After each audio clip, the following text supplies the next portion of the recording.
Hello and welcome to Work the Left Sides. I am Ash. I am joined by our extra sexy guest from on in London.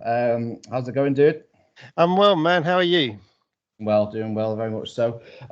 We are here to discuss and just basically review the year and recap the year and talk about things that we liked. And we've got some categories to work through. We'll kind of hopefully do that without talking for like 6 hours because Yeah, get me and Scott in a room together and it generally just time just dissipates. yeah. So We probably could talk up until 2024. So. yeah, dude. Yeah, pretty much. We'll just go live for like the next 2 weeks Yeah, until the new year. So yeah, have you in first and foremost, have you enjoyed this year? yeah. I have. It's been a good year for shows. Obviously, we'll get on to that, and it's been generally more ups than downs, I would say. Yeah, Yeah, Simon Miller would be proud. Yeah, yeah. it has been an exceptional year, I think, on many fronts. Mm. Multiple companies smashing it, some struggling, but yeah, whatever. So should we get started from the top? Yeah. Let's go. I've got the I suppose the big one at the. Let's kind of go with a lesser down, kind of ease our way in, and Okay. we'll get to the big ones a bit later on. Winky face. So, what feuds would you say what have been the Oh, highlights of the year off the top of your head let me and let me off your typed up list? let me just Cheers. cheers. I've got here. Well, feud feud of the year. I've got Spike Gervais and Kid Lycos from Progress. See, that's really interesting because I know very little about this. Hmm. Please fill in some blanks Well, for I was those. trying to think of ones that I've watched on TV and ones which I've been able to go and see live. And this one has I've seen two out of the three big shows in the flesh, as it were, and one catching up later. But it was kind of like it started for me around May with Strong Style 16 when Kid Lycos won the tournament, and you had then going into the program more in depth with Spike and just the history between those two characters, the way the two characters developed over from then up until Vendetta, which was just last month, Mhm. and it was there's a lot of depth to both, and it's my pick because it kind of gave a lot of surprises. You didn't feel like you were being cheated. Everything felt quite organic, and it Mhm. had a lot of unexpected things. It felt there's a lot of talk as we speak now about how real certain promos are, and this actually this felt real because it was real. It had a lot of history. They could mine back into both their careers for where they are, both problems they had with each other, but also kind of like problems of the they're looking into themselves, kind of being introspective at where they are in there and why things have happened and what and genuine grievances. And it was a very like cerebral thing. And then you had that juxtaposed with very violent matches, Yeah. crazy stuff happening.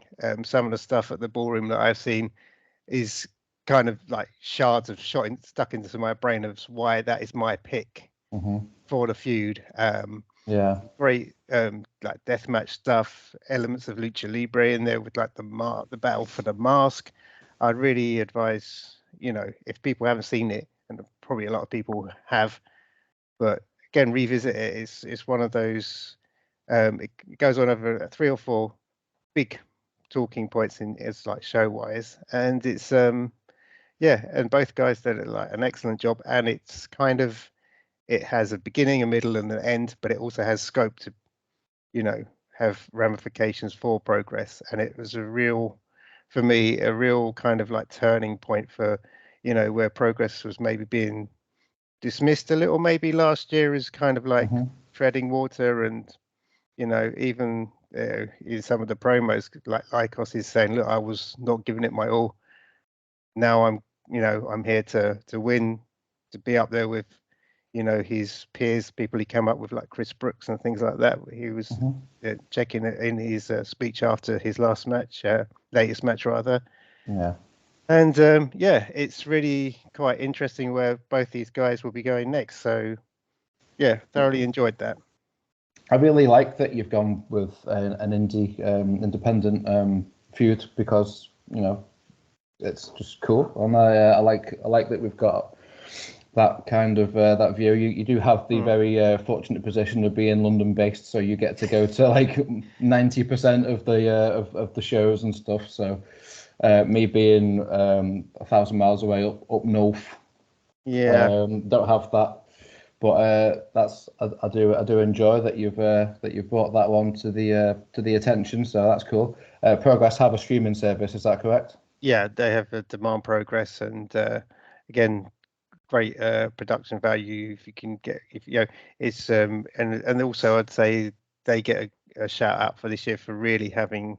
I think the fans, that their attendance and the community around Progress is very like inclusive and supportive, and you know they've and it's like a big party. It's not maybe one of the criticisms maybe from pre-pandemic times was the crowd tend to hijack the show, and it was a bit smart marky, and it could, you know, but since the relaunch and new management, it's, you know, you still, people are getting dead into it, but there's, you know, one of their catchphrases, don't be a dick, and it's like a room full of, you know, everyone 100% are there for good reasons, good intentions, and everyone's having a great time. So just go to, if you can get to a live show for Progress, wherever they may be, I definitely recommend going, because I think they, again, another reason why they picked for this year, the feud I picked for this year, is because I think they could be a contender for like indie Fed of the Year 2024. I think they set themselves up in a good, and they've also announced a few matches for early next year. Some big names coming over. So they're going back to the States as well, right? That's right. Yeah. I forget what month, but yeah, they're going back to the America. So that's amazing for them. So yeah, super cool. So I went fairly more like mainstream, because I've only been, unfortunately, to like 6 live shows this year. So I've not managed to follow one all along, kind of like yourself, but that's okay. We'll cover the full scope of pro wrestling. Why not? So I've actually got 3 written down, because I couldn't decide, which you probably get. That's probably going to be my answer for like most things. Like, I'm not going to just choose one. I'm going to choose minimum 3, maximum 25.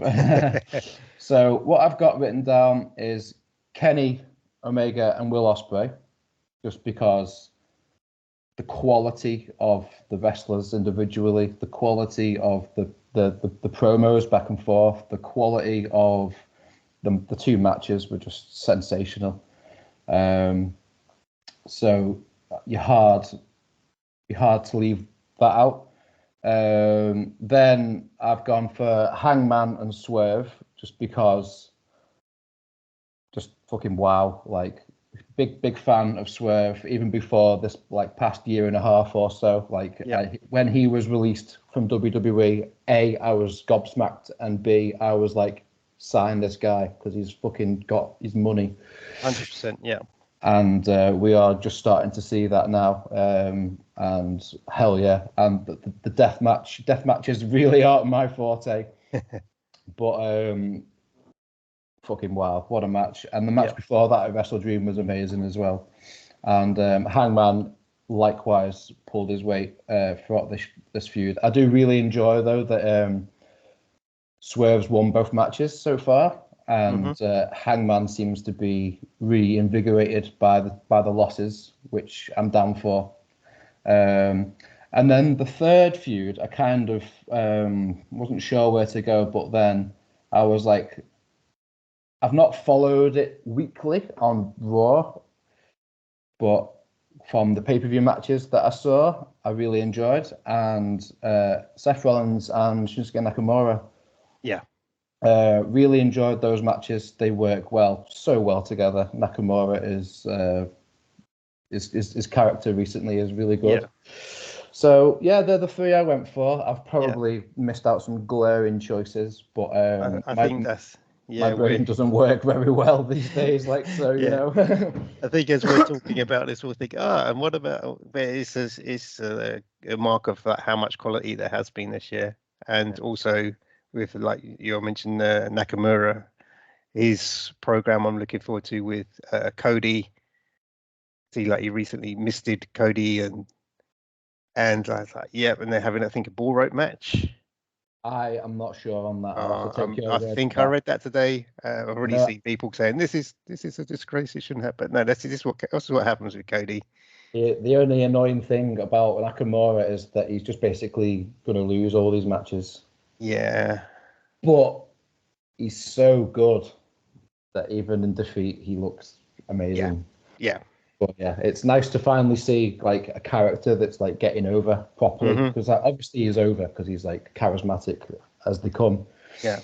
But like I feel like he's kind of just been kind of mid card, unfortunately. Yeah, and I think it's one of the big stories of obviously this year is Vince McMahon thinking he was selling without selling and making a power move, and now finds himself kind of in the weeds, as he said himself. And since kind of Vince is more out the picture, Nakamura has been given a chance to basically be himself.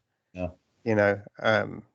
I'll probably find out that it was all Vince's idea before he left. That to have this sometimes it's usually completely wrong, but it does seem with the timing of Triple H taking over creative that Nakamura, we're getting the Nakamura we know he can be.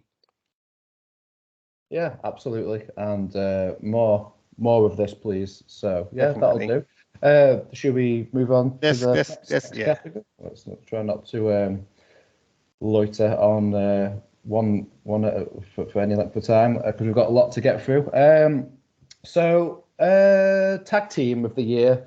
This is one I struggled with, so I'm going to let you go, my friend. I think if it hadn't have been for injuries, it would have been Aussie Open, just because I think they're on such a run of, they had an incredible 2022, getting signed in. If AEW was fantastic, then unfortunately, Davis picked up the injury. Yeah, for sure. I've seen no reports to like solidify my opinion, but I genuinely believe if Davis hadn't have been injured in that match, they'd have walked out with the straps. Oh yeah, against FTR, but that's just a gut feeling. Yeah, I think FTR have them as the successors to, when I saw them at Royal Quest 2, and then they put them over then and saying, you are, Dak said, look, all BS aside, you guys are the best. Obviously we think we're the best, you're going to be the best in the future. Hey, he's like, hey, no, you guys, I think he sees them as safe hands. Obviously, the upside, if there can be an upside, is Fletcher. He's doing a great job with Callis family. He just fits that role so well, and it will give him a good chance to grow his character for when Davis comes back, and it will, I think, make him more of a credible threat to any tag team, despite not being able to. I'm just grateful he hasn't been sidelined or just put in a singles going nowhere. Yeah, I think he's doing great stuff, and just to really look at the business, him and Takeshita. I just wish they wouldn't have them on Rampage, but we can't have everything. But I do also think adding Fletcher to the Don Callis family while Davis is injured is really going to set up an United Empire. Yeah, the Don Callis family future feud, like the Will Ospreay and Aussie Open versus Takeshita and Hobbs, and I guess Sammy Guevara's been cleared to come back. Yeah, so you could even have it as have maybe Takeshita in United Empire and they kick Callis out. Maybe Sammy's the only one that stays with him, as Sammy is wont to doing with the factions that explode. But Yeah, no, they would have been my pick, and Yeah, personally, they're still my favourite tag team. It's just unfortunate. I think 100%. FTR would have to go as my pick for team of the year. Yeah, They're kind of head and shoulders still, you know. very much so. Yeah, I didn't type them down because I just kind of knew FTR was going to be the answer. But what I did type down was the fucking Outrunners, because they are just entertainment. Yeah, and they're on 0 Hour for Ring of Honor tonight. Yeah, So good stuff, right? yeah, I'm really happy that they're on a. Versus the having Von a. Erichs. Very interesting. Yeah, exactly. Again, that wasn't on my bingo card for 2023. Oh yeah, I love the 80s vibes. I love the mullets. I love the fucking the sunglasses. I love the names. Truth Magnum. I forget the other guy's name. But yeah, an excellent gimmick. Yeah, just like entertainment. That's exactly what you want. I think is it the Iron who are Bear Country called the Iron Savages? Yeah, They were kind of trying to do that kind of Ico Pro, that kind of hitting the gym gimmick, and they kind of. I don't think it's as good as Bear Country. I thought that was a great little gimmick there. The names were a bit, but I think since they've lost they were really doing well, and they seem to have this gimmick change from out of nowhere. Yeah, and they seem to have dropped off a bit, and now you've got they're kind of, there's a lot of teams that have flirted with like this 80s gimmick. If you think of like Varsity Blondes, obviously, and things like that, that seems to be a lot of throwback tag teams before they kind of find who they want to be, and I think it was kind of a step back for them. But again, I love tag team wrestling. It's FTR had a great showing at Wembley when we went to All In. Yeah, for sure. We talked about, and they've, they're very professional. They've obviously had a lot of changes in this year, unexpected. Yeah, for sure. Super happy when they re-signed, and and obviously they've had issues behind the scenes with with cash and everything like that. So Cash has got a gun, gun. Cash has got a gun. Yeah, the Wembley theme tune, which I haven't heard since when everyone wanted to have the meat T-shirts because of Miro and Hobbs. Yeah, I was like, there was a few. There's a few more songs coming out of Wembley that they never made into T-shirts. Yeah, that was definitely entertaining for sure. So yeah, it's been a weird one for tag team wrestling this year. Like, there's not really been many proper standouts to kind of rival FTR. Like what you said is very valid about like Aussie Open would be up there if not for injury. And I wanted to include the Motor City Machine Guns just because I fucking love them, but I couldn't because they're not really a tag. They are, but they're not the singles champions, individual singles champions, but a tag team. So I decided to not for that reason, kind of thing. So I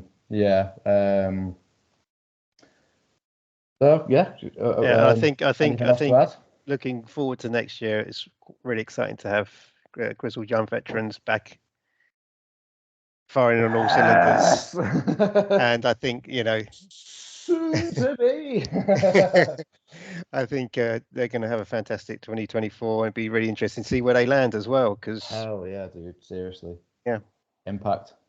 Yeah. I would love that. Or TNA, sorry. Pardon me. That's right.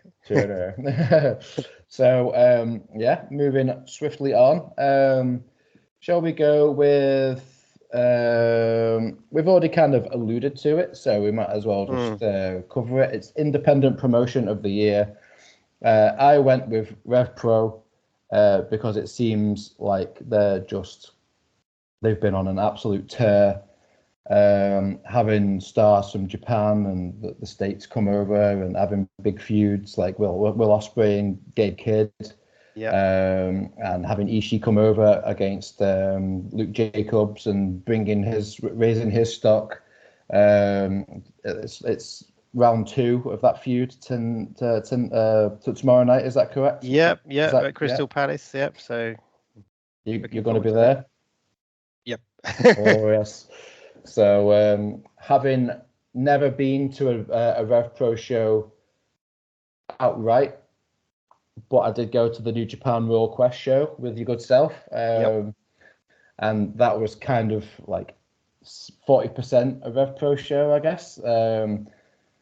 Enjoy the talent very much. They seem to have the best ones, best people along, and they just seem like they're on an absolute tear. I absolutely loved the was it the 11th anniversary? The night before All In. I was watching that on the coach on the way down to All In, and it was just fucking spectacular. I absolutely loved it. Kind of biased and based on just what I see online and stuff, having not been to a Progress show, so I'm just going to go over Rev Pro. Over to you. Just second everything you said there with Rev Pro. I think they've really played to their strengths. The partnership they have with New Japan often gets overlooked or unreported, I feel. Stories that start in Rev Pro can weave their way through New Japan, like you were saying, Ospreay and Kid, again, a late contender for feud of the year. The stuff they've been coming out with online is next level, and I think it's without banging our own drum, or I think it's the only kind of feud that British wrestlers can do. Again, we get back to this word real, and I don't always believe it when it's when it's maybe on a high, let's say like heightened or staged. And sometimes you can get people going into business for themselves and stuff like that. And obviously, there's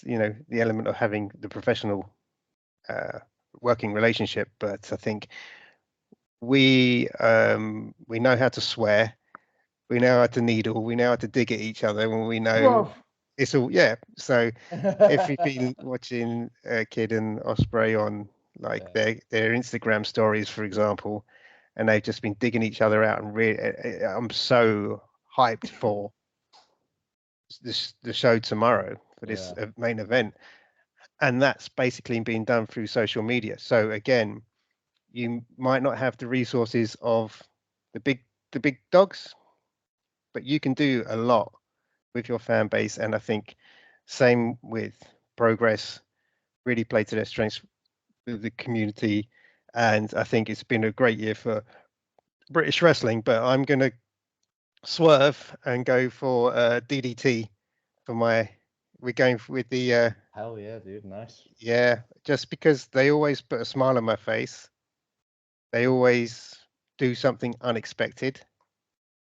They have a great roster. They've got technical guys. They've got high flying guys. They've got heavy hitters. They got pure comedy.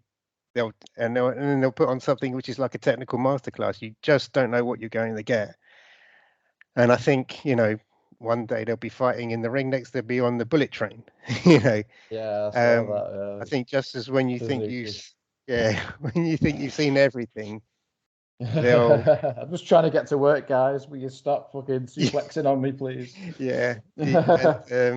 I just think again, it goes back to what the two British promotions we're talking about. Great fan base, great relationship between the fans, the wrestlers, great community, and I think they're not trying to be New Japan, and I think that's what the strength lies with every promotion, is know who you are, play to your strengths, and don't try and be something you're not.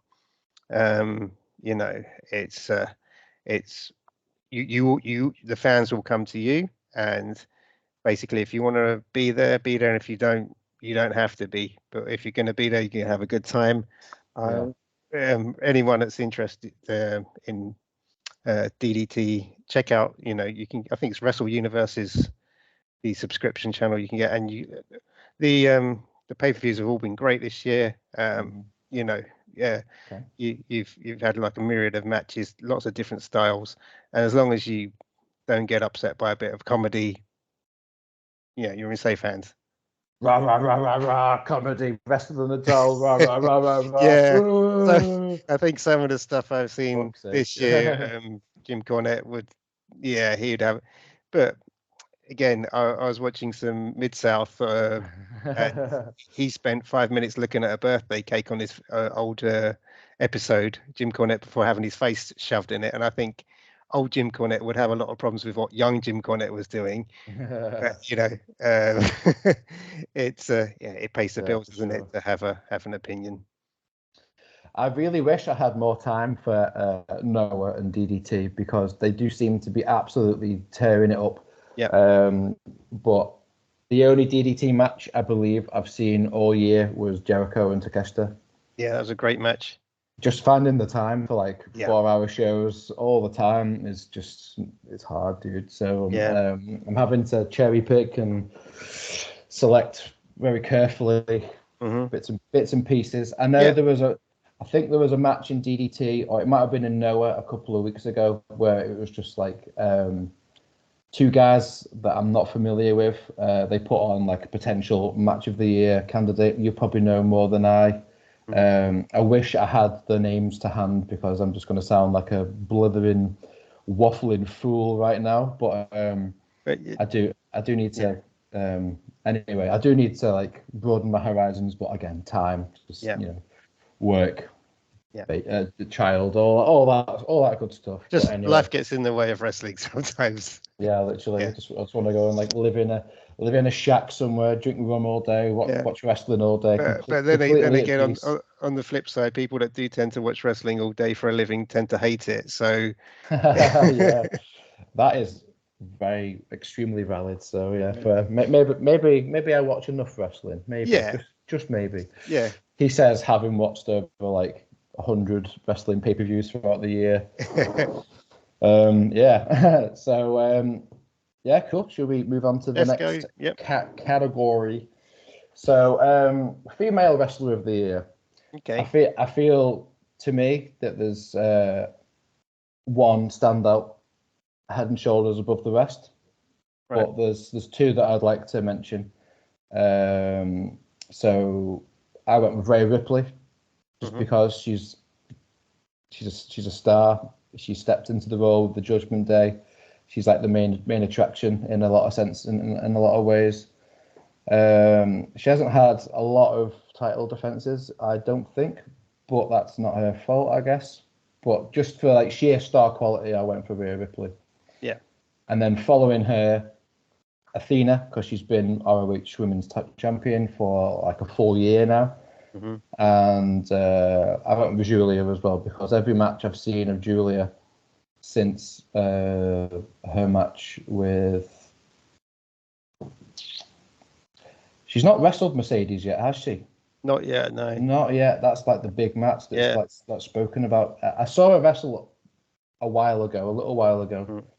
And I thought, like, she's fucking great. So I went with Julia just because I've watched a few matches since. But I could have easily gone for Maki Ito, because she's fucking hilarious in GCW. Yeah, her and Nick Gage. Yeah, fantastic. Yeah, what the fuck, like odd couple or what? Yeah, but it works brilliantly. Great chemistry, and they always tear the house down. I agree that that's pretty comprehensive and shows you that the women's divisions across the board, I think, really good. Name I'd add to that list, probably Julia Hart, just because of the year she's had, and it's easy to forget when she was just sat there being paid to sulk for Varsity Blondes. And now you look at what's happened to Griff Garrison. He's on Ring of Honor. And Julia is a credible champion. Yeah, who the F is Griff Garrison? Unfortunately, it's a shame. But, when you look at someone that's kind of had, same kind of experience, and she's really come along. Obviously, Pillman's gone over to NXT, got a really strange shape beard going on. I think he really cracks me up. And I think registered Lex offenders. Did you see that today? The stuff that's coming out of him is. At first, I was like, it's gonna be. They're just gonna. But he's kind of like fast becoming like one of the more surreal. He went from looking like a Vince Neil tribute to like quite a and I don't think any of it's planned. So I'm all in for that. I think, you know, watching him Yeah. develop is not what they thought that they were going to get, and I think a lot of it's kind of going to be fan driven. So that's be quite interesting. But Julia Hart was like, not the greatest wrestler, and she'll be the first to say that she had, she went through so many matches coming back behind the curtain. Everyone was like, you could do this, you could do that, and don't worry, you'll get it in the end. And she's just talked recently about the character change and how it's all clicked. And now, she can come out without House of Black and kind of her presence is felt. And, when you've got three presences like you have in House of Black and how over all of those guys are, that's no mean feat to be able to hold yourself there. What they're setting up with her and Abaddon is also really interesting. It's kind of like, giving like Alexa Bliss kind of vibes, but also not relying on that and not borrowing too heavily. Obviously, there's no original ideas in wrestling anymore, but Not so much. apart from if you go and watch DDT, but yeah, I just think the growth she's had, and just changing up on the move set, because a lot of modern wrestling, they'll change from a face to a heel, or a heel to a face, and they won't change their style at all. They won't change the presentation. They'll just go from wearing a white shirt to a black shirt, and it's done.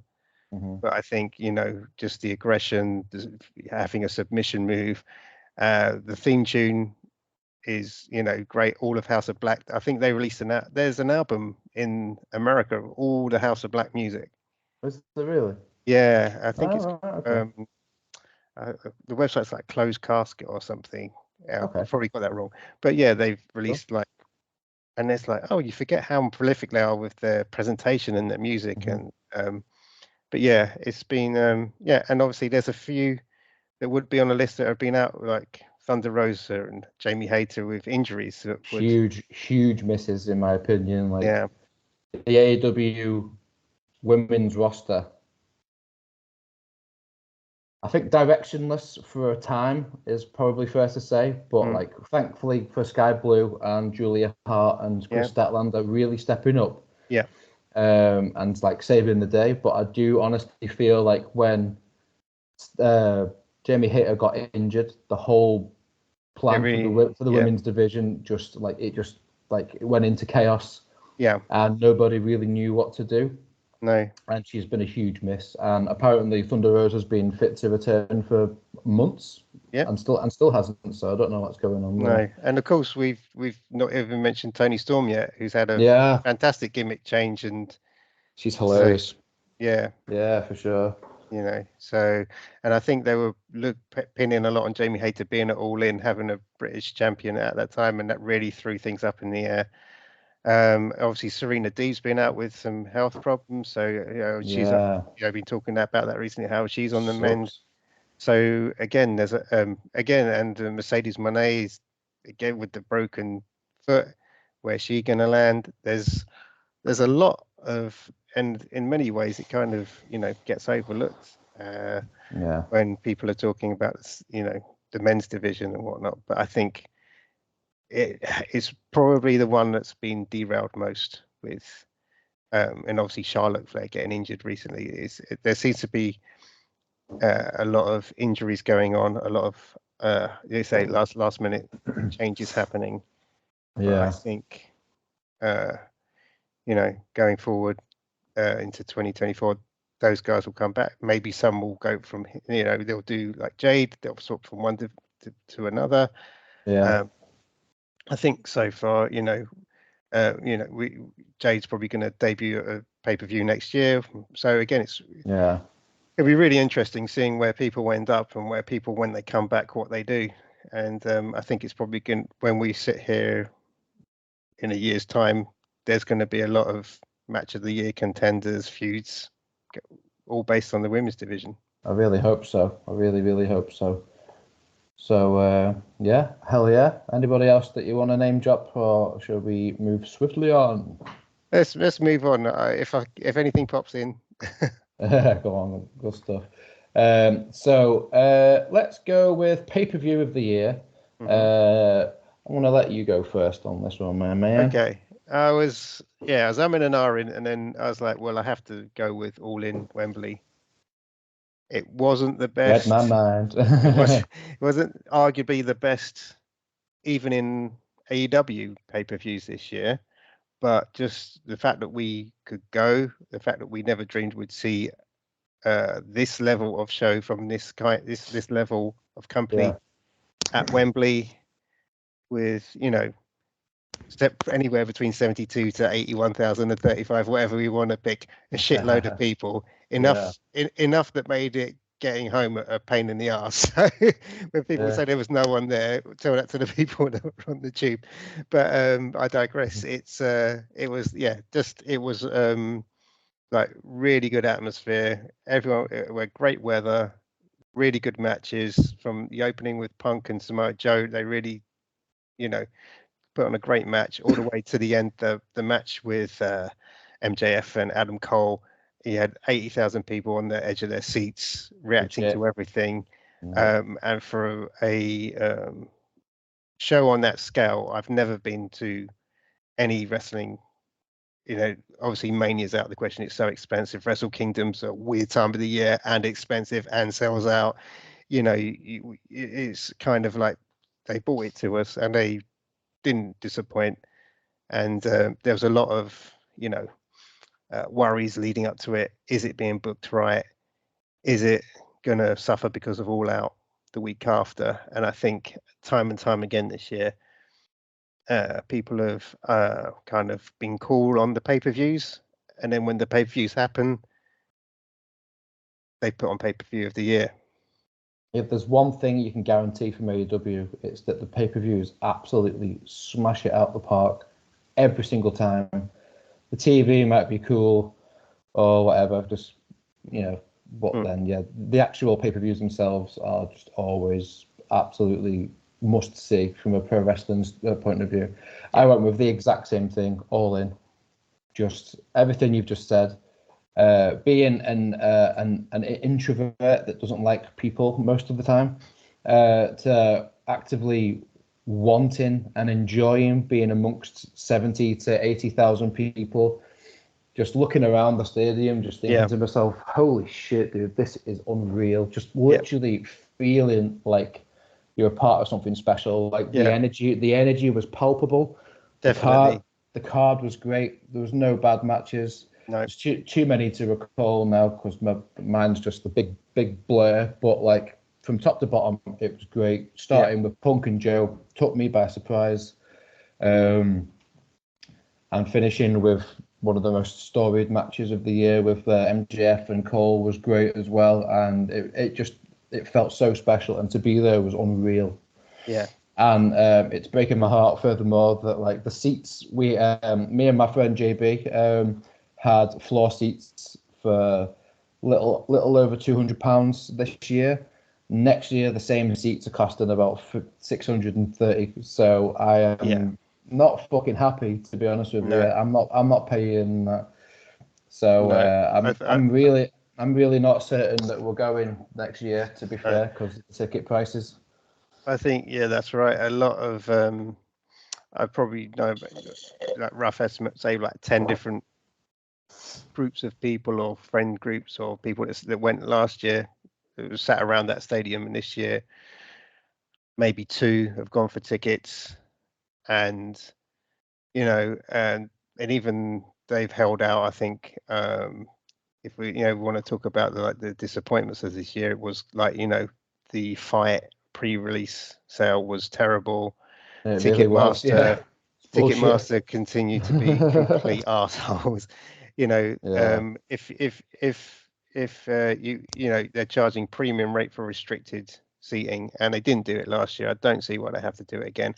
Hopefully more seats will get released. There's a whole wedge behind Hardcam at the moment aren't released yet, and hopefully when they prices will start coming down. I feel it's counterproductive to sell someone a promise of a good show with a good view because they're paying like 150, 200 pounds, and they're going to be looking at a ring post because they ain't coming back the year after.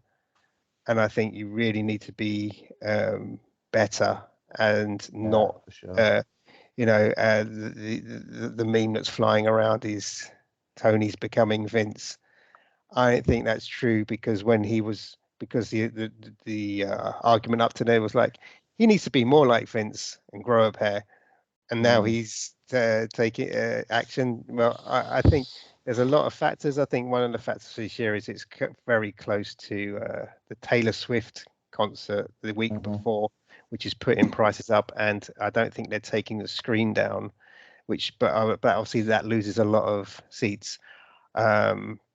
You know, I think, going back to the positives, having a big show like that in London proved to everyone that fans from across Europe, from across the world, will show up. I think it's a reason why we're having the bash in Berlin the week after. I think it's a good, you know, that we're having Backlash in France. You know, I think Europe's been overlooked for way too long now, and it is obviously a very passionate market with great fans that, you know, we can't, you know, all be going to manias and things like that. To have big shows over here, really, like the shows WWE've run, like in Mexico and whatnot, and more recently AEW in Canada. The crowd in Canada for Collision was unreal, and it was good. Yeah, I enjoyed that. I think they were saying, you know, oh, the decibel warning on my Apple Watch is going off. It's like big, loud crowds aren't taking it for granted outside of North America, or where it's at. I hope in 2024 there's more. Like, obviously, Impact did a great run of shows over in the UK. Just, you know, more house shows, more arena shows. Get those fans in at ground level. I know it's a big ask when you're putting out 5-6 hours of TV a week. Yeah. When you've got a big roster, and you know, we've said recently, no one's watching Ring of Honor. Send Ring of Honor on a European tour. Get people excited about the product. Absolutely. Yeah. You know? I agree with that. Yeah. Yeah. Basically, I'm with you on most of what you've just said there. So, yeah, I did say to my friend the other day, I probably said it to you also, but I was like, for All In next year, get ROH doing a show the night before, get some like lower to mid carders and some like young talent, get them performing in front of a red hot like. Where were we for New Japan? Was that the Copper Box? Yes. Fucking fantastic great. arena. Fucking great venue. I loved it. I absolutely loved it. Like, imagine that for Ring of Honor. It was just like, it was perfect. It'd be perfect. So, yeah, I would like to see that. But yeah, going back to the original point, All In was great. A little bit miffed, obviously, that the ticket prices have vastly improved.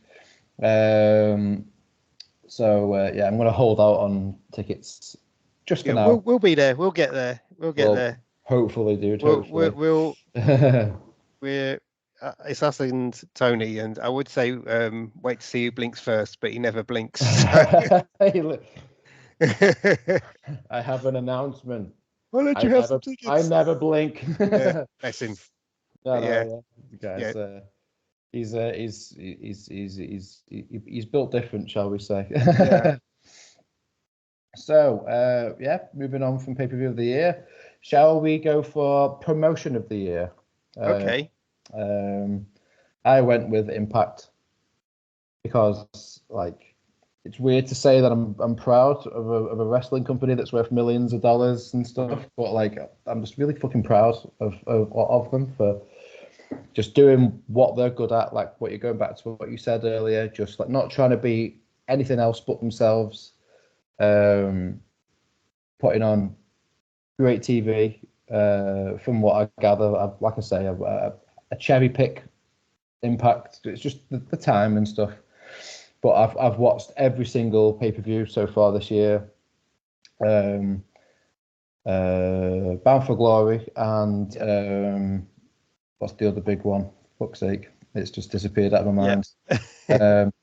They absolutely smashed it out the park. Great shows. Slammiversary. There you go. Got there in the end. They were two of my favourite pay-per-views of the entire year. And obviously they've just rebranded, gone back to TNA, and they've started making some big signings. Trent Seven, UK, Leon Slater, UK. Kushida's signed permanently, which is great. And today was Eddie Edwards has re-signed as well. So fantastic. They are just on a tear. Yeah. I love the fact that they're dipping into the UK market and promoting the UK talents, even though Trent Seven's already well established in the States through NXT and AEW for all of a cup of coffee. But still, good stuff. I am very excited for the future, to be honest with you. Although the Endeavour streaming deal is a bit of a concern. Endeavour owns WWE, and TNA were just announced last week to be on the Endeavour streaming service. So obviously they're going to be at the behest of WWE in some regard. But let's hope that's not the case. But anyway. So over to you, my man. Yeah, I'm gonna say Snap. Same as you. I think they've had like an undeniably good year. We've all said it 1,000 times already this show, but playing to their strengths, not trying to be who they aren't. I think they got a real crap end of the stick when they went in with AEW for those storylines. With the crossover, they seem to be shafted, and they seem to be bitter. They use it as a learning experience. They come back really strong. The signings that they make are signings I would like them to make. Leon Slater, standout talent. We saw him at the Royal Quest 3. Just doing crazy stuff, flying through the air. Is technically awesome, and you forget how young he is, and a really exciting talent. Trent Seven, again, he's having a great run over here. Seeing him tomorrow. He's wrestling Volador Jr. from CMLL. Oh, sick. So again, CMLL really, they seem to have turned that ship around. You're seeing them popping up pretty much everywhere. Get kind of. And Andrade's back, right? Yeah, and kind of like making hay while the sun shines, and like AAA seem to be, I don't know, they seem to be a bit more negative when it comes up in like working relationships, a bit more grouchy, and CMO are like, hey, we're in no trouble. I think like you say, the pay-per-views have all been solid. They've had a couple of match of the year, Ospreay and Mike Bailey. Ospreay and Josh Alexander, and we're getting a sequel at Hard to Kill early next year too. So that's going to be fucking. Whenever sick. There was a show, a match where people's like, you've got to check this out. More often than not, it's coming from TNA Impact. Yeah, for sure. I really enjoyed the Speedball and Jonathan Gresham feud. I can't say it was like a best of 3. It was more like a best of 5. I think it was really fun though. I enjoyed it. And then just being who they are, knowing who they are, great wrestlers, good solid crowds, playing venues that suit the crowds that they're pulling at the moment. It doesn't look like obviously it's not as grand as like some of the bigger companies, but it suits the presentation. Absolutely, yeah. The presentation's great, and I think they're only going to go on to much better things even more next year, and hopefully they'll be able to get another tour under their belt. And strange to think a few years ago, if someone said, say like 5 years ago, who's going to be probably the one unanimous choice we've had so far, apart from that and All In. TNA are going to be fan favorites. I think just because they've done everything right, you can't really knock their decisions, and it's and again, I think a large part of it is they kind of get left to do their own thing, and they don't get dragged into any of the kind of tribalism. They kind of just, they're in that third lane, just and it's, oh, did you see that? No, bro, I was over here, rah rah rah. But no, and they have the best booked women's division in the game, in my opinion. Jordan Grace great. Giselle Shaw's great. Diana Perazzo's great. Like Kylie King signing there, I thought was really good because I liked her stuff on AEW, but obviously it never became permanent and whatnot. And and they have multiple women's matches, which is just a wonderful thing. And yeah, definitely. Yeah, cool stuff. So hell yeah, TNA / Impact. Big years ahead, hopefully. Right, so moving swiftly on. Let me just have a little think now. So let's go with matches of the year. This should be interesting. I went for kind of 6 because I couldn't decide. So I am that person, because my memory is terrible, that keeps a very detailed note of everything that I've watched and everything that I've liked, and like just to remember it and go back to it and refer to it and stuff like that. So I've just basically copied and pasted from that note into this note with all these bullet points and stuff. So I'll let you go first. Okay. Fire away. Do we do all at once, or one match then you? Yeah. Okay. All at once. Right. Okay. So no particular order. I've got from DDT Kazuki Hirata versus Hikaru Mishida from their Mega Max Bump match in back in, I think, April. Cool. It's a fantastic match. It's a mixed martial arts tournament, it was billed as. Okay. And going into it, I didn't know what to expect. And I can quite safely say I've never seen anything like it before or since. Closest would be Hirata again when he had his fight at the Ultimate Party against Takahashi Hiromu. Okay. And they had the match where they spanned the dial and the stipulations would change. Okay. That's when he was defending the Ultimate Heavyweight Heavy Metal Championship, which is like the 24/7 belt. Was that really recently? And then he lost. He was pinned by the title belt, was it, or something like that? And then he pinned the title belt and won the title belt. Yeah, at one point, absolutely ridiculous. I watched that. The junior heavyweight belt was the champion. Yeah, what the fuck? Yeah, so, I watched that. That was like within the last couple of months, wasn't it? Yeah. So just making me laugh and goofy wrestling done well. Kazuki Hirata had some great matches, and he's got one of the best theme tunes. There's a guy called John Robinson who seems to be big in Japan, and he's got a song called Go Tokyo.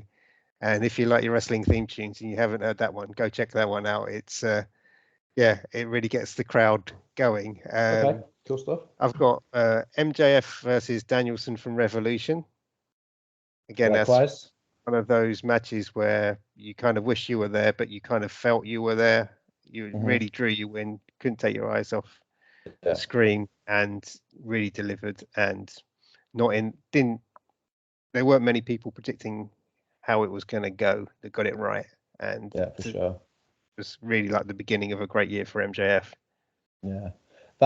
This is also on my list, this match. So I've not seen every Iron Man match in existence, but the ones I have seen generally are quite slow paced, because they are 60 minutes long. It's no mean feat to wrestle for 60 minutes.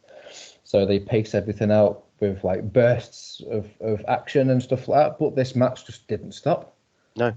The whole thing was just continuous. I thought the whole MJF going outside to have sit on the floor outside the ring to have like a sip of water. He did that like 2 or 3 times.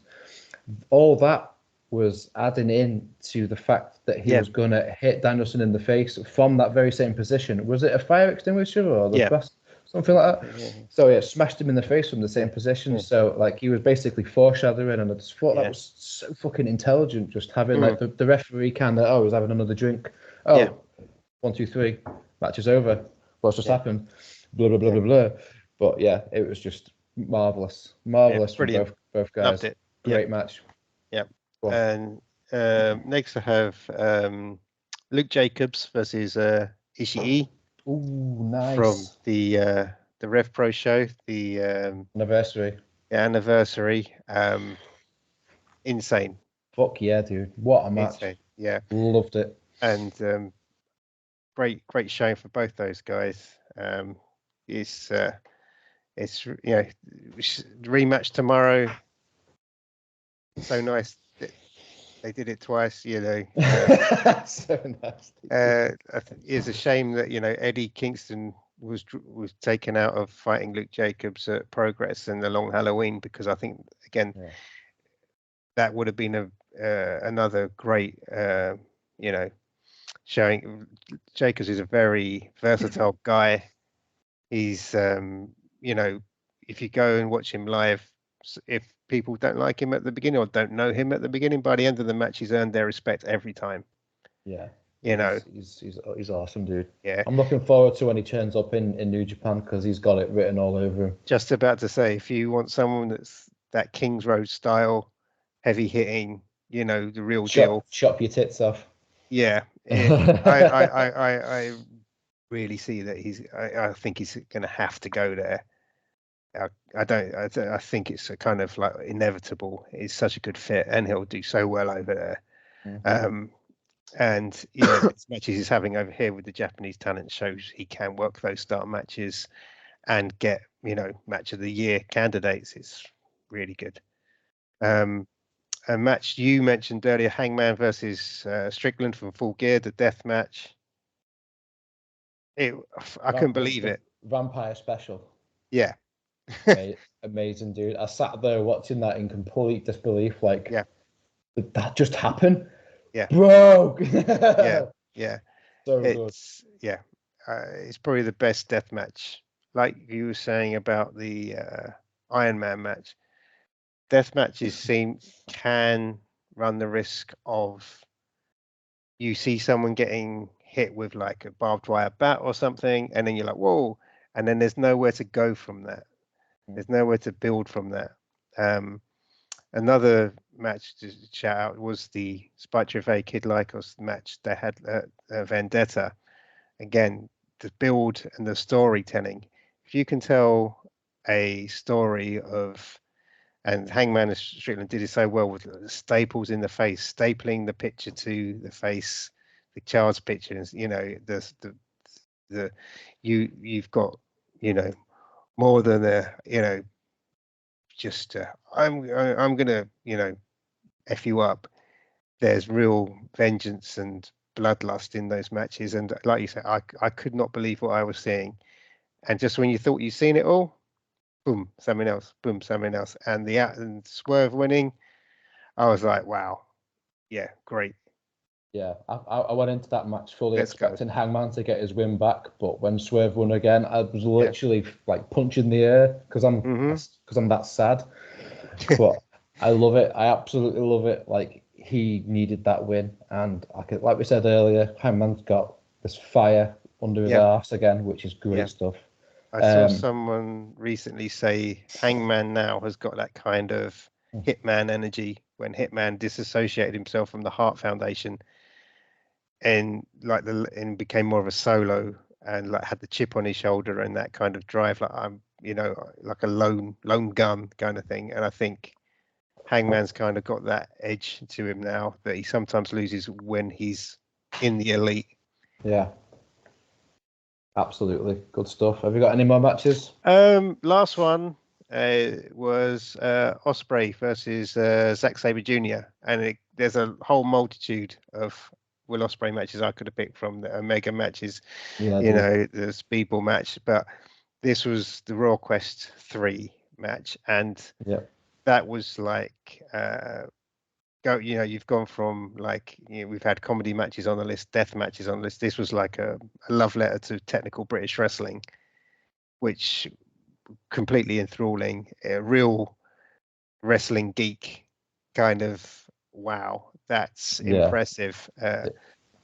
Something that would have William Regal jumping at the bit for more of it. It was like the way they concealed I like what you did there, sunshine. Yeah, the way the way moves that you've seen before were countered.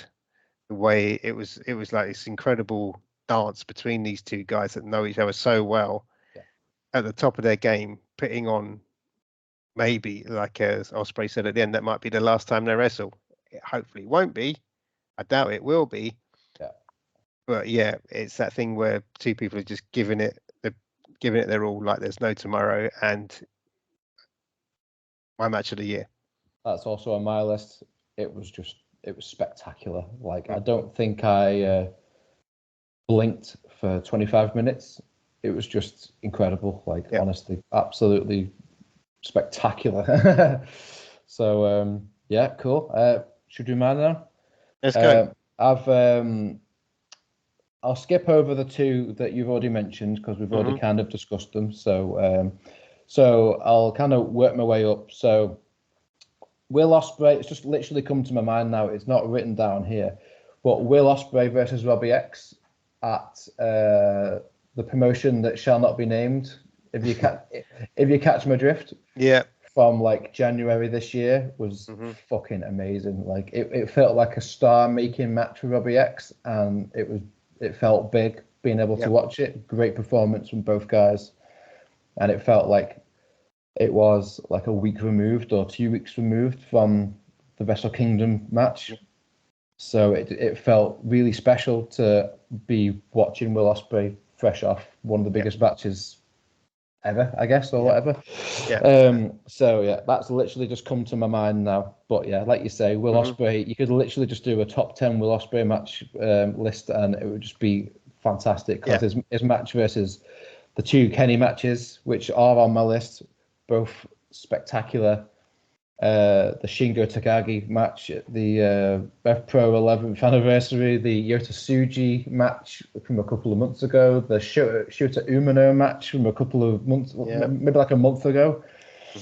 Fucking hell, dude! Just like the guy has just torn this year a new one, and he is well worth his 7-figure contract, regardless of the company the guy's earned it.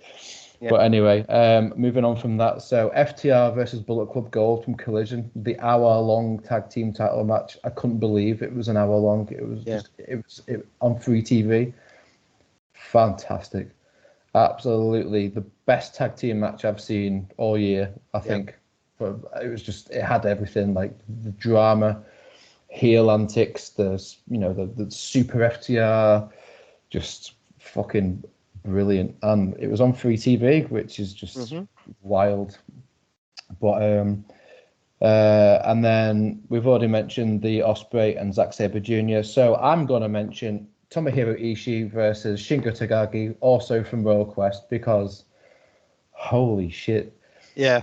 This match was everything I love about pro wrestling. Just like there's history there. So if you weren't aware of the history, you left kind of having been told a story from nothing.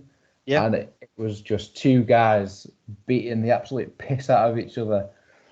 Yeah. I loved it. It was fucking fantastic. I love Shingo Takagi. He is literally one of my favorite guys on the planet right now. He's just a cool motherfucker. Yeah. He And doesn't put on bad matches. Yeah, he doesn't get really.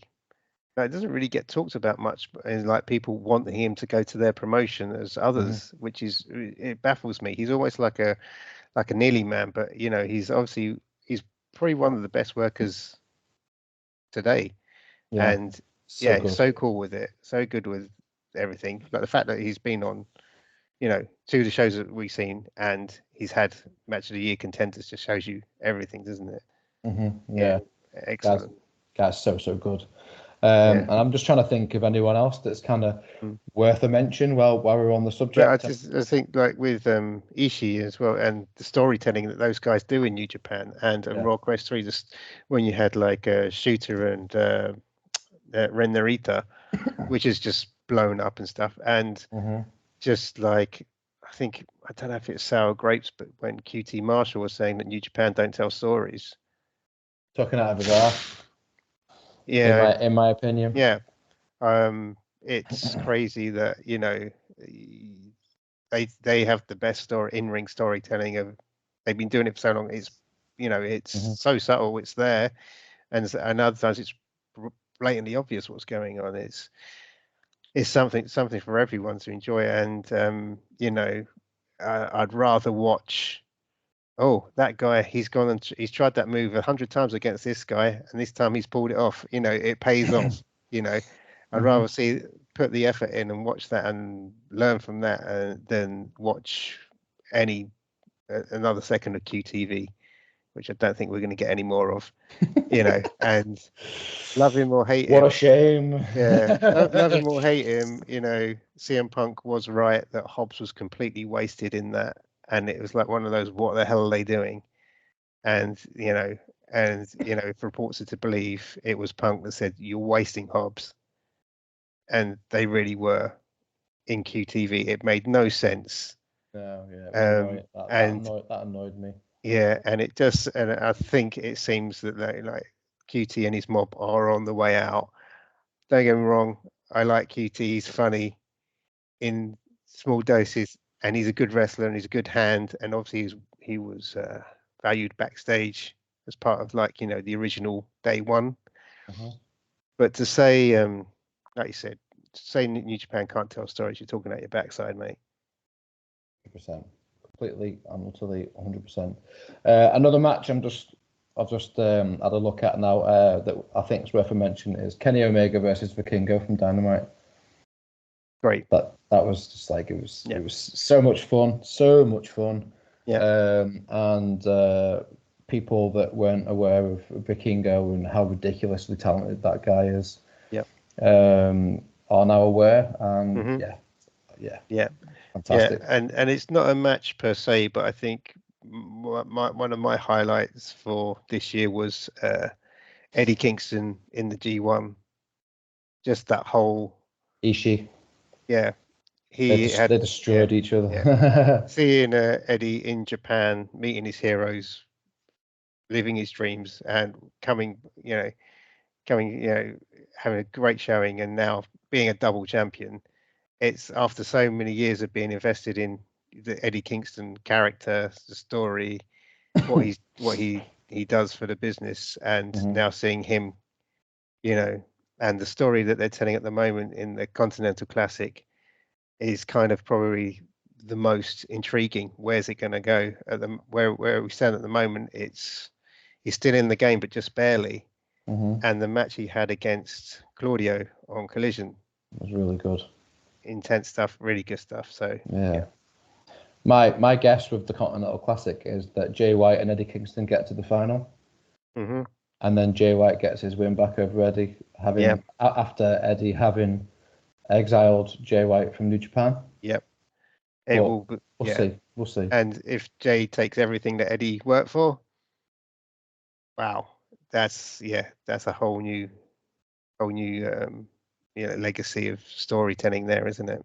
Yeah, for sure. So yeah, cool stuff. Let me just get back onto the notes so I don't lose my place. So we've already kind of alluded to multiple wrestlers that have had amazing matches, ergo amazing years. So let's do top male wrestler of the year. You got your list ready to go? Yeah. Fire away. I've picked the one guy that you would think maybe Will Ospreay is my favorite wrestler, and he's for me had like the best matches I've seen on TV and 100%. live. Orange Cassidy had a great year. Nice choice. Yeah. Made a belt that was a punchline into something that was at one point the hottest belt in the promotion. So nice choice. And but I've gone for Swerve Strickland as wrestler of the year. Mwah. Because that is the guy you want in your promotion. In a world where everyone either it seems to be angling to be gone or somewhere else or have the grass be greener on the other side, this is a guy that is basically, he's not complaining. He's been put in some questionable booking decisions.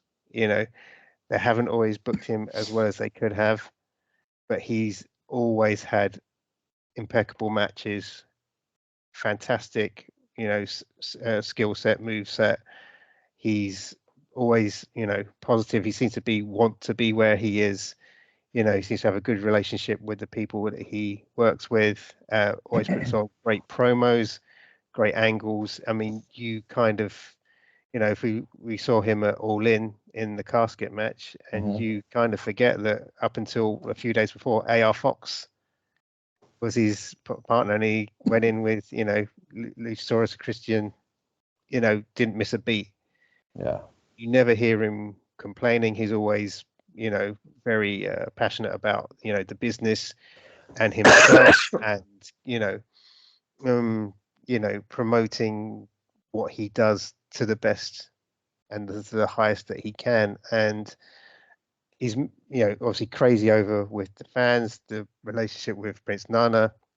I mean, this is a guy that they put with, who's that guy, Tretch and Parker Boudreaux? Oh, Like yeah. two of the biggest lumps of uselessness you could ever put on TV. And he still shone. And but there was a danger that they were going to start taking a little bit of that shine away. But now they're gone. The stuff he does with, Gates of Agony and Bogle Embassy is all great. It fits, it flows well. He takes, what he's given, doesn't seem to complain from what you read about. And, if people complain, it gets reported, doesn't it?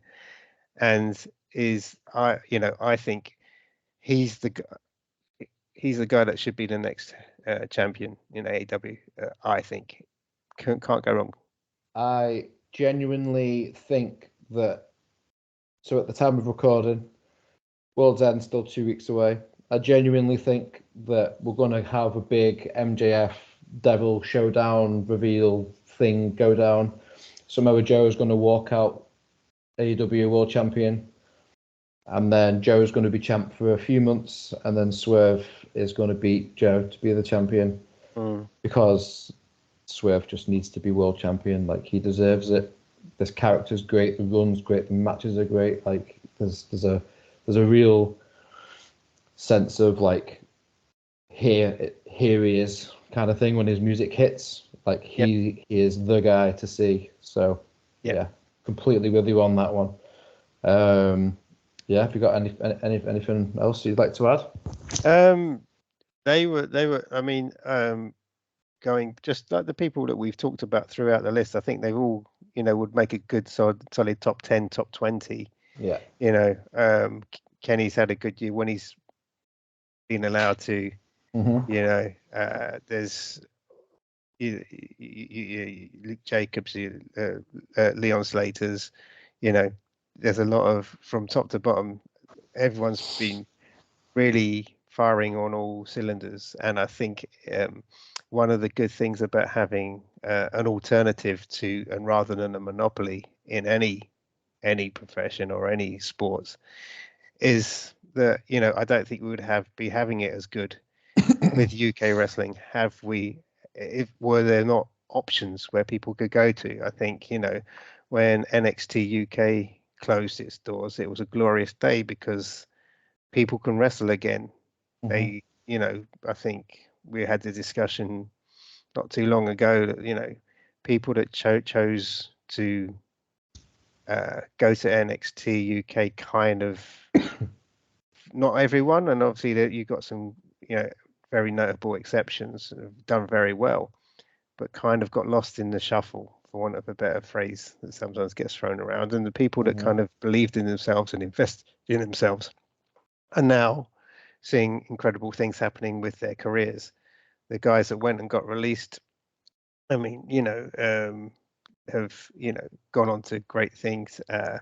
You have people kind of rediscovering why they wanted to be wrestlers in the first place, and it's good. It's fantastic to see, and there's just so much talent from Japan, from Europe, from all over the world, that it's good that we have multiple places for them to be able to wrestle and be seen at grassroots level by the fans. And it's not just confined to one thing that happens on TV for 3 hours on a Monday and 2 hours on a Wednesday, or Yeah. Definitely Yeah. think it's a good thing. Yeah. So as a quick like intersection into what we're discussing here, I've just literally decided to add an independent male and female wrestlers of the year, and I'm gonna go for Leon Slater and Lizzie Evo. Oh yeah, great choices. Because they are smashing it. Yeah. Absolutely smashing it. Mm-hmm. Lizzie's the bomb. I'm not biased at all. I'm biased. And Leon, you can't argue. Like, he's been signed by TNA. He's smashed it everywhere he's gone. He was used as as an extra for All In, which must have been a hell of an experience for him. So fuck yeah. So male wrestler of the year for me, Will Ospreay. There's literally no one to rival Will Ospreay. As we've already mentioned, you could do a literal top 10 match of the year candidate list of just Will Ospreay matches. Yeah. His promo game is so good. Like, it feels visceral and real. Yeah. It just feels so good. And when he is in New Japan and he's wrestling Yota Tsuji and Shota Umino, he's literally trying to drag these people up with him. Yeah. And as I said about Robbie X earlier this year, it felt the same then. Like, star making, he's trying his absolute best to raise people so that they can take over when he isn't around on the independents as much, which is what he's alluded to. And with him going to AEW, that's going to be likely for the most part. So Will Ospreay is just he's an entire body clear, in my opinion. Yeah. But the two other guys I thought I'd give a shout out to are Gunther, just because I really enjoy watching him slap the piss out of people, and he's just end boss. He's the end boss vibes, and I really enjoy 100%. That. And to have not seen him on, I didn't see him personally, but to see what he's gone from and what he is now is just fantastic. Yeah, and it's interesting that you like my favorite belt growing up as a kid watching WWF was the Intercontinental belt because it was the one that all the cool wrestlers that I liked were going for, like, you know, and the heavyweight belt was always on like a Hogan, and it seemed to be more politics, whereas the IC belt, and then which is kind of gotten forgotten about more in modern wrestling, but for Gunther to have the IC belt, outdoing the Honky Tonk Man's reign. I mean, obviously the Honky Tonk wasn't one of my favorites, but and it's one of those weird things that when you look back on and you see how long people held belts for back in the day, obviously there was less going around, but but for him to do that in the modern era and to put on the shows he puts on, and like representing like that kind of style in WWE is no mean feat. So yeah, totally. Very much so. And the other guy, Speedball Mike Bailey. The guy is just like the busiest person in pro wrestling. Yeah. He is everywhere. He is great. Love him. Loved him in the Best of the Super Juniors earlier this year. And hearing him speak Japanese was really quite something. I do enjoy that. Never puts on a bad match. Like, I love him in Impact or TNA. We'll have to get used to saying TNA exclusively. Like, I always stop and watch his clips on his Instagram and stuff, just because I'm a big fan of the dude, and he is fully worthy of a mention in the Best of the Year lists and whatnot. So I mean, there's loads you could probably mention, but anyway, we're already clocking in at like an hour and 15 or 20 minutes or so. So let's not mull about too much. So so the last couple of bits that I've got written down are like discussion points. So what's happened through this year that's kind of worth talking about. Obviously, the big one, I guess, at the moment is not CM Punk, isn't it? To be fair, in my opinion, I fully agree with the firing of him. Yes, he's the biggest star in the company. Yes, it could have been salvaged in some way, but the guy just seemed to want to leave. Yeah. And he got that, and he's made his triumphant return to WWE, where he's playing this really happy chappy, and it just seems a little forced. Like, we all know what he's capable of, actually. So to see him playing this happy fella It's very odd. it's really strange. Yeah. I mean, obviously he's probably going to be a good boy now, because this is literally his last chance. TNA tried to sign him, but you can't. They can't compete with WWE. Nobody can, really. I can't remember. I heard it. I think it was maybe on a podcast with Matthew Pochemani was saying that the rumor is that CM Punk bought a massive house when he got signed with the Collision deal, and he now needs to pay that house off. So that's why I'm here to make money, not friends. But obviously that's just that might be a gag or a rumor. But it's I was thinking it would have been hilarious if he was the devil, and when it was apparent, obviously he was going back to WWE. I was like, okay. I think the only downside is it just brings out the worst kind of troll, who will basically shoot down any kind of discussion about wrestling in general with a CM Punk meme. And I've said before, like, if you want to argue against these people, you just need to use the words of Punk himself. God knows what happens when they go to Dubai or Saudi Arabia, and it seems to be every other story has gone from being, they showed someone with a pulse on this show, so that's a CM Punk reference, to now he's gonna bring Stone Cold out of retirement. He's gonna take over NXT from Shawn Michaels. He's gonna lead AEW into ruin when he takes over at Warner Brothers. He's gonna do this. He's gonna do that. It's blah, blah, blah, blah. It's like, yeah, I understand people being excited, but I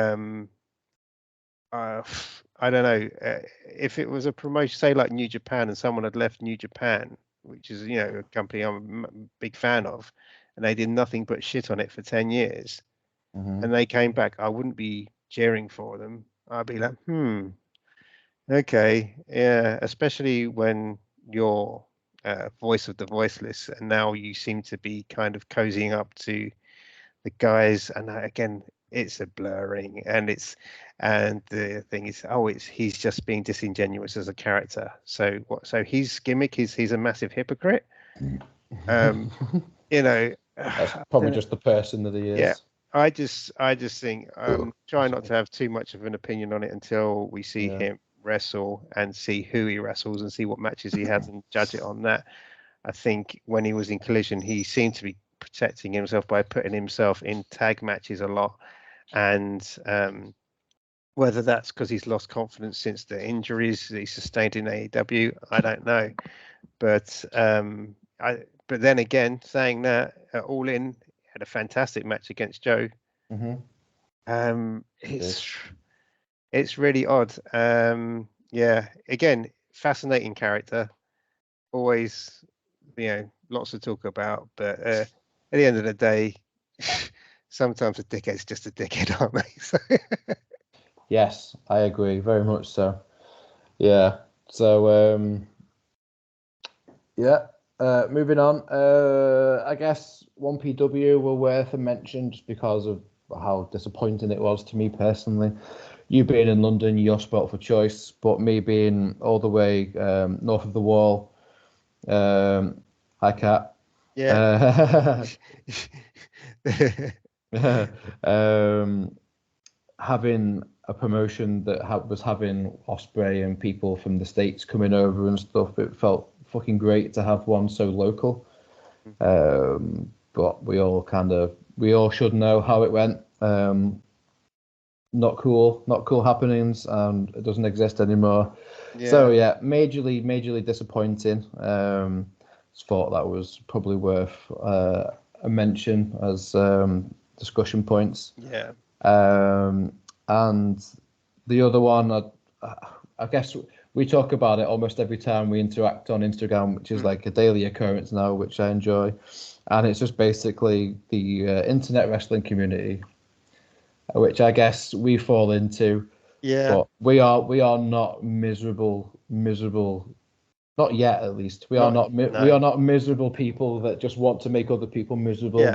with their misery, and are not allowing anybody to have Yeah. any positive No. comments that just I, drag you down into the misery void. I think it's and again, like I was being cheeky with, like, the punk stuff, but it's quite nuanced. People are complex, and Mick Foley, when he was saying, I can listen to someone like Mick Foley on a podcast, and he'll say, what Punk did after Brawl Out wasn't great. What he did after Wembley kind of put a downer on what should be a historic show, and that's nuanced. Absolutely.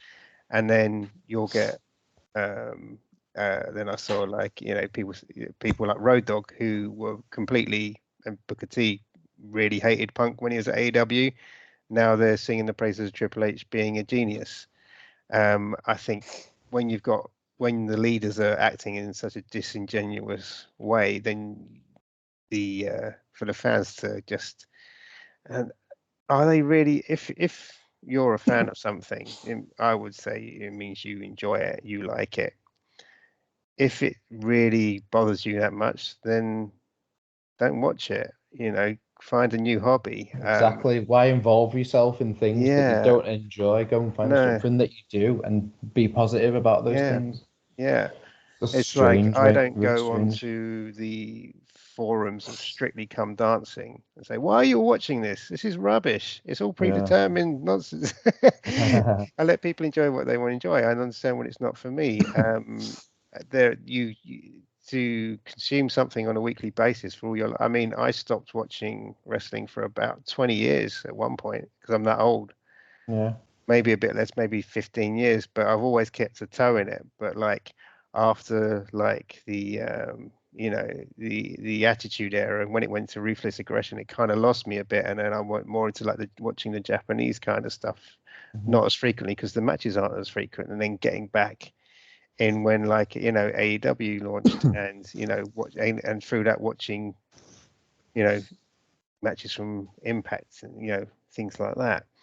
I just think, yeah, if it there was a poll the other day on a website, I don't know which one it was, and it was like, if you could go to All In, or you could go to Brawl Out, Brawl Out here, Brawl in Berlin, whatever it's called, yeah, Brawl Out in Yeah. Berlin, yeah. Yeah. Which one would you go to? Now, again, and I know there's bad faith actors that are AEW fans as well as WWE, but basically everyone that was mentioning AEW was like, I would like to go to see AEW because then it was something positive. People that were saying they wanted to go to watch the Germany show for WWE were like, well, I'd pick WWE because I absolutely hate AEW. And it was, rather than saying something positive about your choice, you said something negative about the one you didn't want to see, Yeah. and and it's weird. I don't know who. I think maybe they're just doing it for a bit of clout because they're a bit sad and they want that kind of negative reinforcement for other people online. Whereas if Absolutely. you Yeah. go to a wrestling show, like, say, for example, All In, there'll be people in WWE shirts, there'll be people in AEW shirts, there'll be people in Jim Cornette shirts, and Mhm. everyone gets on. Because half the Literally, time, yeah. people won't say to your face what they will say online. And I just think it's ridiculous that you would defend any company by insulting or bullying people, complete strangers, for having an opinion which is different to yours, Absolutely, yeah. or indulging in, like, negativity. And obviously, the show I watch more often than not will be AEW shows, some New Japan shows when they roll around, DDT, things like that, and Progress and Rev Pro for live shows. But I'm not going to not watch a great WWE match because, why would I, if CM Punk has an absolute barnstormer against Seth Rollins, which probably will, Hmm. I'm not going to watch that You're watching because it. it's because of the acronym before it is, you know, no, it's just there's not enough hours in the day to watch everything. The only WWE pay-per-view I've not watched this year is Crown Jewel. Yeah. I watch all the pay-per-views or Yeah. PLEs or whatever. Yeah, but they've had another great year for PLEs, haven't they? So Absolutely, yeah. yeah, There's a lot of positive going on there. yeah, There's a lot to watch, a lot of yeah, talented dudes and and yeah, dudettes. and as I So, was saying, like the point is, I was kind of aiming to make was even though I'm more of an AEW fan now, I'd say if I had to pick one, I wouldn't be watching it if I hadn't spent my childhood watching WWE from Hogan up to Stone Cold. You know, no, I don't think any. I don't think AEW would have any fans if they hadn't have already been at some point invested in watching WWE that have maybe lapsed or fallen out of watching it for some point. sure. So it's good and bad with every promotion, and I think sometimes a lot of the times when people do come with the vitriol, they usually don't have a profile picture, or their name is a set of numbers. And they're just doing it to wind you up. And the best advice I can use is just don't give them the oxygen. Just go, oh, that's nice, and scroll past it, Yeah. because there's no It's arguing, is there? it's disheartening though, because when you're like ourselves are just so Mm, passionate and love pro wrestling yeah, and want it to do well regardless of the company, and and then you just got morons, mouth breathers, yeah, people with like two brain cells that yeah. It's a are very smashing noisy. against each other trying to get on with it. Yeah, I think it's just a very noisy minority that gets kind of like heard too much, and I think I would throw into that like grumpy old men that have. I mean, there's one here, but grumpy old men that have been in the business, like Eric Bischoff, who fucked things up royally, couldn't book Bret Hart, the best in the world at Mhm. the time, couldn't book him in WCW for Toffee, giving advice on what Tony Khan should do, or people like Road Dogg just flipping on a dime what they're going to say. I saw who's the guy the singer from Rancid. He was on a pod. Tim Armstrong. He was because he was there with I think it was him, and he was going on about like Tony Khan can't book for shit. But that's because CM Punk's his friend, and CM Punk has been fired. Lars for Ericsson, you mean the Lance Fredrickson, guitarist? that's the Yeah, guy. yeah, yeah. Yeah, That's sorry, he's the guitarist. sorry. It's okay. Yeah, and yeah. So he's gone. Oh,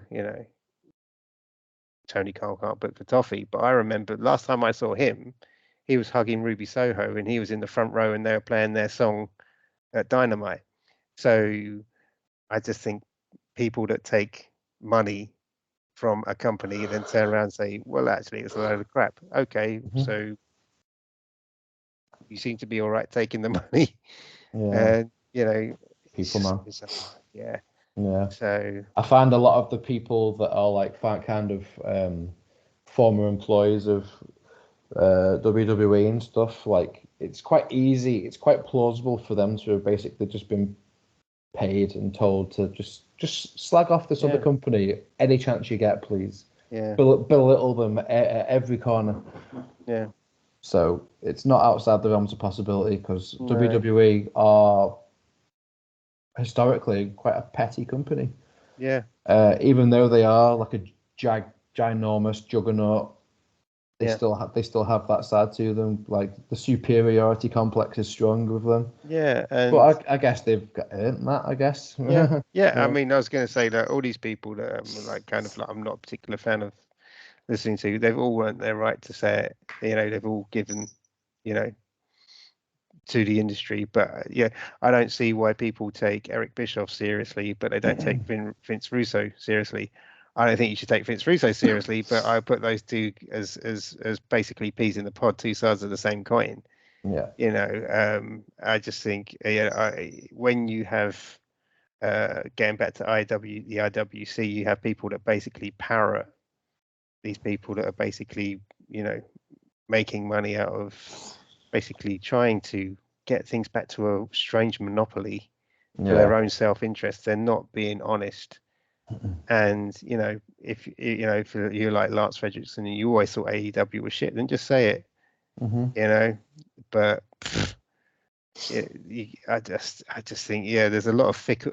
To quote Brian Danielson, a lot of people are very fickle, and like I'll be interested in what Jade Cargill is doing in WWE, what CM Punk is doing in WWE. I'm not going to say, well, I hate those 100%, guys yeah. because they're not on the TV show I watch. I can watch them on YouTube. I'm not a shareholder for either of those companies. I think I'd add to the list of things that I hope will change in 2024 is people will move away from this stupid infatuation of how much money companies are making. TV How much ratings and TV ratings, TV rights, fuck's sake, yeah. you Taking know, pictures of half-empty arenas and yeah, I mean, most, come on. yeah, you can create the narrative however you like. You could go to a sold out show, turn the other way in the intermission and take a photo of it being empty. WWE went through years of having half sold out shows, but they've bounced back and now they're having the biggest financial successes ever. They're making more money than ever. So why you would want something to fail? See people who are friends of people that are in the promotion that you pick lose their jobs. I don't get that. The thing is, it's a bit like bringing up Brexit, but it's a bit like Brexit. People that wanted Brexit still aren't happy, even though they got it. They're just angry about other things.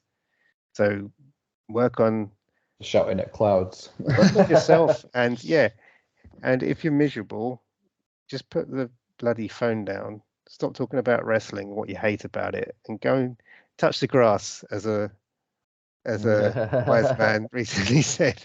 Because and I'd like also, if where things are getting out of hand and tribalism has been called out by wrestlers, I'd like to see more of that. Just kind of just like nipping it in the bud, saying, look, calm down. I know people are passionate, but it's really not worth going out and trying to hurt individuals that you don't even know. And if you went to an indie wrestling show, you'd probably both stand there, have a beer, and get on like a house on fire. Obviously, in big crowds, you're always going to get a few dickheads, but that's just life. But I think the majority of people don't really believe half the stuff that they're typing. Yeah. And I think because we spend a lot of time following wrestling stories and whatnot, we come across it a lot. I'm sure if we were like on Star Wars fan forums, if we'd be having the same discussions about Star Wars, or we're having it about Marvel or DC. It just basically now everything's at a touch of a button. Everyone's an expert on everything and everyone's right, and there's no backing down. Yeah, for sure. It's just it's only going to get worse as well, in my opinion. disease, isn't it? But yeah, you get these like pages on. Sean Mossap was he spent a little bit of time calling out a couple of these pages on Facebook the other night. Like there was about 3 of them, I think. Yeah. And it was just separate pages, just making up absolute lies about most. I think they were all AEW, in fact, and they're just absolute fabrications being published as if they are factual. Yeah. And I think Sean Mossap was Fightful was tagged as like this apparent report, and it was coming from Fightful. It was just absolute shite. Thousands of people follow these accounts, and people don't bother looking into stuff. They just think, oh right, okay, AEW's merch sales are in the mud, and then they move on with their lives, kind of thing. And then that's the truth, rather than looking into it. And I think it's like, why would you spend time trying to create a false narrative about something that isn't happening? You would, rather than talk about the positive things about something that you proclaim to enjoy. So why would you sit there? Hello, Kat. Is that Gigi or Goma? That's Gigi. She wants to be on. Work the cat side. She is. Yeah, she's shy now. But why would you? Why would you use your energy and your precious time making up a story like, oh, this company's going to go out of business within a year, when it's not, rather than talking about how well maybe the thing you do like is doing. It's just kind of baffling. It doesn't make much sense. And I just, one of the pages that's really fighting harder and bucking the trends is the Honor the Elite page on Facebook. I think they're doing a fantastic job. Shout out to my man Gary Joe. He's had me on there 2 times, and both times it's been an absolute pleasure. Yeah, top man. He gives a lot of time and a lot of energy to making sure that page is safe and factual. Yeah, exactly. Hell yeah. And the thing I like about that is you can talk about the good and the bad as long as it's constructive and based in fact and true. Fine. Don't be a dick. Don't come making shit up. And basically, you will be banned.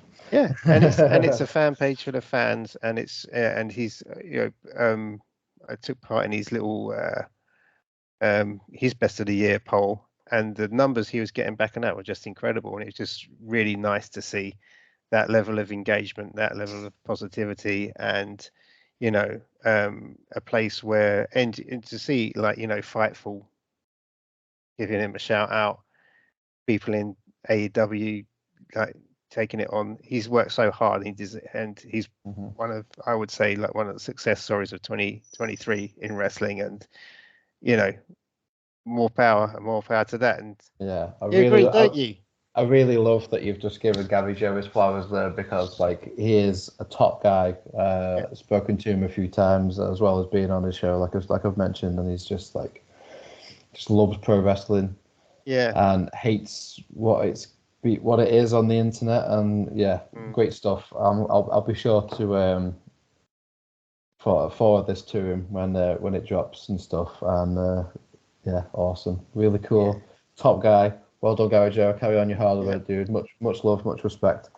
So moving on and quickly, because we're approaching 2 hours, which I was trying not to do, but here we are. What do we want to see in 2024? Now, there's a fair few things, really, but I only wrote down 4 things. The top one was Roman loses the title. Yeah, finally. Yeah, he's had a good innings. Yeah, 1,200 days as of today. Wow, impressive. Which is wild to consider.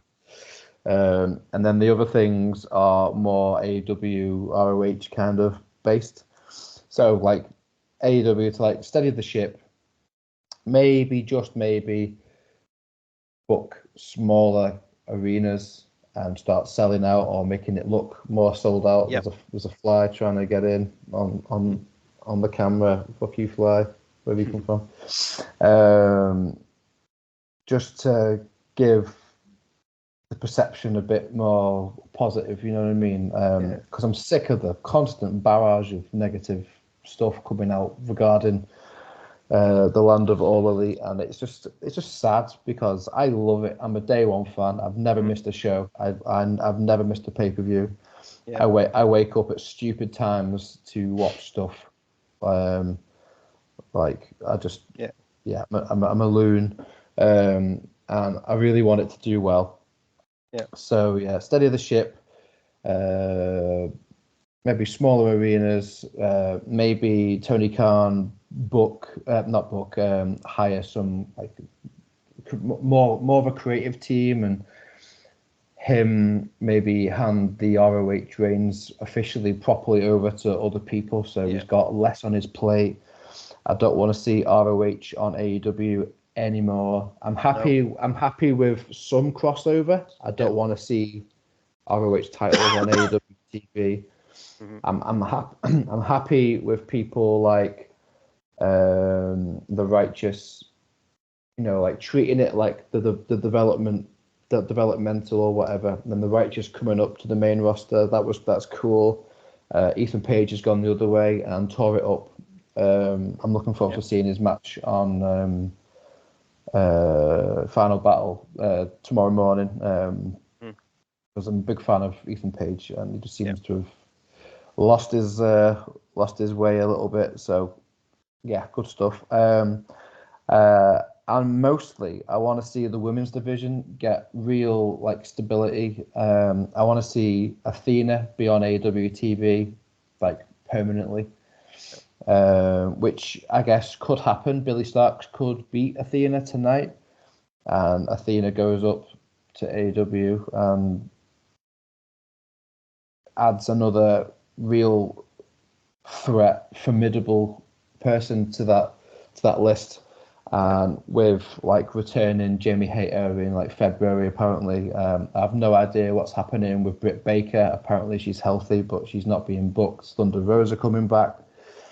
There's like bona fide, legit women's world champion level stars right there, just kind of sat around doing nothing. I want to see all of those people. I want to see 2 women's matches on Collision. Wow. Maybe not on Dynamite, but Collision seems to be the place where it could be more, because just to make it feel different, like 2 women's matches, just to shine more of a light and just get stuff going with the ladies, because they're badass and they deserve the flowers and the TV time and stuff like that. So. I mean, I could waffle on for hours about, bits and pieces that I would like to change for the better, but I think I'll probably leave it at that and pass over to your good self. Yeah, I think, just to echo what you're saying, just to see promotions playing to their strengths, having the confidence in themselves, and, like, for example, AEW is a lot of things, but it's not a commercial for Ric Flair energy drinks. When I saw that, I was happy that he came to see Sting, and I thought, oh look, it's like your dad's mate you don't particularly like, but he's there and having a little hug and a kiss. And they go, oh, well done, right, now piss off, see you again next Christmas. But he's like, I'm sticking around. Be careful what you wish for, right? Not a fan. WWE's doing great business, big shows. A lot of it feels for the first time in a long time, you don't know who's going to be winning. Like I say, it's the Roman show for a long time. Now Punk's back in the mix. You Seth Rollins, you Cody's, Nakamura. Let's see what happens. Drew McIntyre's doing some great stuff. I feel like wrestlers are probably getting listened to more than when Vince was around, and being able to kind of, things aren't getting forgotten about. It's a shame when, like, your Gargano and Ciampas aren't, as far as I can see, aren't really getting over as much as they should be, and maybe that's something that could be improved on. Is that basically, geeks like us will know the story of a lot of these Triple H guys from back in the day, and I don't think that they do, maybe with the video packages, because WWE's got some of the best video production in the business. They could do great stuff. I'd like to see more stuff like that, basically raising everyone's game. And I think there's an interesting point about Punk wanting to help out with the young guys in NXT, basically raising everyone up. And who knows, it's going to be a really exciting year for them. AEW, I think, like I say, needs a bit of a reset. Don't get too carried away. Don't try and be WWE, because you're not. You're an alternative. That's why we started watching you. That's the main thing I want them to do. I want them to go back to being the alternative, not the competition. If you don't want to be there, if you're one of these wrestlers that's rumored that doesn't want to be there, then fine, go. Give the time to people that do want to be there, like your Takeshita's, your Ospreys. Build on that, and that's what we're seeing with TNA. They seem to be having they have a really good locker room spirit, and they're building a strong roster for great shows next year. Promotions playing to their strengths, and pretty much in the same kind of vein, competition, good, friendly competition is healthy for everyone. Steel sharpens steel. Let's not go back to the days of monopolies. Let's please not have a WWE come and sweep up all the indies over in Europe and give us and reduce our options. Let's have good, strong indie promotions over here in America, in Japan. It's better working relationships. Yes, you can have a massive company like WWE and have a worldwide territories for everyone else, because there's not enough hours. if if you put every wrestler that people want to go to a certain promotion on that promotion, as we see with AEW, it will sink under the pressure of how many wrestlers they have. There's only so much time, you will see people, people will, once they're given time in different promotions, they'll get their time to shine. More people will get into wrestling because there'll just simply be more of it in their towns, in their localities, more accessible, and that can only be a good thing. So, and and then basically, just looking forward to more live wrestling, good wrestling crowds. Like I say, absolutely. The internet side of the toxic fandom kind of gets a little. I'm pretty much sure a lot of people, if they realised, kind of, the impact they were having on people that are complete strangers just by slagging them off because they've got a different opinion on Andrade, who can give a shit either way about either the people arguing about him, for an example. Yeah. Just, get real, just take a breath, think about, would you say that to someone if they were stood in front of you chatting away? You probably wouldn't. We're all kind of a niche band of people for liking wrestling anyway. I think you'll say, oh, look, this company sold this many thousand, this company sold that many thousands, Taylor Swift kicks them both out the park. Beyonce will sell more tickets than they could ever hope to do. It's like you kind of, when you look at the fact that wrestling lives constantly in fear in America of the NBA because of the figures they do, or American college. When they say American college ball is on, and that's going to hurt wrestling figures, it's like, come on, guys, we we need to support rather than infight. Absolutely, Let's just realize that it's not the be all and the end all, and any industry where the road dog is still relevant, you can't really take it seriously, can you? Sorry, road dog. Sorry, road dog. And on that rather, no, we got to end it on a positive. Great 23, even better 2024. Yeah, absolutely. So see you all in. We'll be there. Yeah, I really hope so. We'll win the lottery. So. Yeah. I really hope. I do really hope to be there. I just need to find a cheaper ticket that I agree with the price of, because as it stands, no, it is really disappointing. So approaching 2 hours, so I think we should probably wrap up now. Thank you very much for joining me. Do you want to tell the guys everybody where they can find you online? Oh yeah, if you go to Instagram, Scenes of Graphite Horror, it's my art page, drawing wrestlers. It started off as a horror page, hence the name. But you'll find me there. Talented guy, very much so. So at the moment, our main man Nick is running polls to do with independent UK-based male wrestler of the year, female wrestler of the year. I think there's a tag team wrestler of the year, promotion of the year, all kinds of polls and stuff. So if you go on to the X page, which is at WTLS 420, I believe. There's stuff going on the Facebook as well, which is just type in work the left side, and it's like a private group. There's polls in there as well. I run the Instagram, which is at WTLS316. So come and chat, come and talk, interact. Don't be a dick. All that good stuff. If you've made it to the end of this video, you're a fucking hero and a lunatic simultaneously, so well done. Thank you very much. It's been a great year, 2023, and we'll see you guys. I will see you guys in 2024. Nick will probably have some extra cool interviews coming up. He's got a laundry list of awesome UK talents coming up based from all around the country. So keep a lookout for that. And again, thank you very much. And peace, love, and hugs.